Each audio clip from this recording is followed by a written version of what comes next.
کہ ایک بادشاہ ہے بابل شہر کا بادشاہ رات کو سویا ہوا ہے، اسے خواب آتی ہے، جس وقت وہ بیدار ہوتا ہے کاہنوں نجومیوں کو جمع کرتا ہے اور کہتے ہیں میں نے رات کو ایک خواب دیکھا ہے جس نے مجھے بہت زیادہ خوفزدہ کر دی ہے، ارے نجومیوں مجھے بتاؤ میرے خواب کی تعبیر کیا ہے۔ نجومی کہتے ہیں بادشاہ سلامت، وہ اپنا خواب بتائیں، ہم اس کی تعبیر بتائیں۔ بادشاہ کہتا ہے میں وہ خواب بھی بھول گیا ہوں، اب تم خود ہی اس کی تعبیر بھی بتاؤ اور مجھے وہ خواب بھی اور اس کی تعبیر بھی بتاؤ، ورنہ 3 دن کے اندر میں تمہیں قتل کر دوں گا۔ اب سارے نجومی پریشان ہیں، پورے ملک میں کوہرام مچ گیا۔ بادشاہ نے خواب دیکھا ہے، وہ خواب بھول بھی گیا ہے اور اس کی تعبیر بھی پوچھ رہا ہے۔ انہی ایام میں حضرت دانیال علیہ السلام جو کہ بیت المقدس کے اسیران جنگ میں تھے، وہ بخت نصر کے قید خانہ میں تھے۔ جب حضرت دانیال علیہ السلام کو یہ خبر ملی تو انہوں نے قید خانہ کے دروغہ سے فرمایا کہ تم بادشاہ کو اطلاع دو کہ بیت المقدس کے اسیران جنگ میں ایک قیدی تعبیر رؤیا کا ماہر ہے، وہ اس کا علم رکھتا ہے، اسے تمہارے خواب کا بھی علم ہے اور اس کی تعبیر کا بھی، وہ تمہارا خواب بھی بتا سکتا ہے اور اس کی تعبیر بھی بتا سکتا ہے۔ داروغہ نے جا کر بادشاہ کو اطلاع دی اور اس نے بلا تاخیر حضرت دانیال علیہ السلام کو اپنے دربار میں طلب کر لیا۔ سبحان اللہ، دیکھیے اللہ کی مرضی جسے چاہے عزت عطا کرے۔ ابھی تھوڑی دیر پہلے جو قید خانہ کا ایک عام قیدی تھا، اب بادشاہ کے لیے ایک خاص شخصیت بن چکا ہے جسے کوئی جانتا نہ تھا، اسے سب دیکھنے کو بے چین تھے۔ نجومی اور کاہن گردنیں اٹھا اٹھا کر دیکھ رہے تھے وہ قیدی آیا ہے یا نہیں آیا، اور وہ اس قیدی کے علم سے پہلے ہی خائف ہو چکے تھے کہ اتنا بڑا عالم جو کسی کا خواب بھی خود سنائے اور تعبیر بھی خود بتائے، اور پھر حضرت دانیال علیہ السلام دربار میں تشریف لاتے ہیں۔ درباریوں کی نظریں چہرہ دانیال علیہ السلام پر گڑ جاتی ہیں اور وہ ٹکٹکی باندھ کر دیکھ رہے ہیں، وہ منتظر ہیں کہ آداب شاہی بجا لائے گا یہ آنے والا قیدی، لیکن اس آنے والے قیدی نے شاہی آداب کے خلاف دربار میں قدم رکھا، اس نے بادشاہ کو کوئی سجدہ نہیں کیا۔ اب درباریوں میں خسر پھسر شروع ہو گئی، لیکن وہ یہ نہیں جانتے تھے کہ یہ درباری نمائندہ نہیں ہے، یہ تو خدائی نمائندہ ہے۔ یہ قیدی بخت نصر کا ہے لیکن نبی رب اکبر کا ہے۔ سبحان اللہ۔ بادشاہ نے پوچھا تم نے مجھے سجدہ کیوں نہیں کیا؟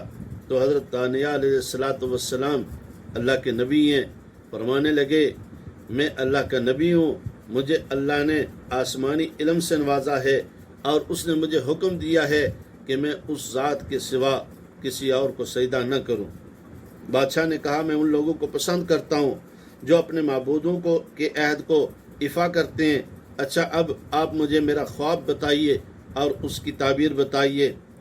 حضرت دانیال علیہ السلام نے کہا اے بادشاہ تو نے خواب میں ایک بہت بڑا بت دیکھا ہے جس کے زمین پر پاؤں ہیں اور سر اس کا آسمان کے ساتھ لگا ہوا ہے، اس کا اوپر والا حصہ سونے کا ہے، درمیانی حصہ چاندی کا ہے، نچلا حصہ تانبے کا ہے، پنڈلیاں لوہے کی ہیں اور اس کے دونوں پاؤں مٹی کے ہیں۔ پھر اس حالت میں تم اس بت کی طرف دیکھ رہے ہو اور اس کے حسن و جمال کو اور اس کی بناوٹ کو دیکھ کے اشش کرتے ہو کہ ایک باری برکم پتھر آسمان سے گرتا ہے جو اس کے سر پر پڑتا ہے اور اس کو چکنا چور کر دیتا ہے۔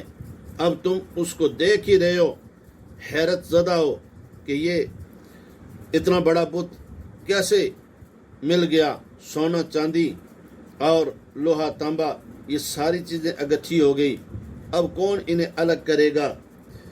کہ تم دیکھتے ہو وہ پتھر پھر پھیلتا جا رہا ہے اور پھیلتے ہی پھیلتے ساری روئے زمین پہ پھیل جاتا ہے، یہاں تک تمہیں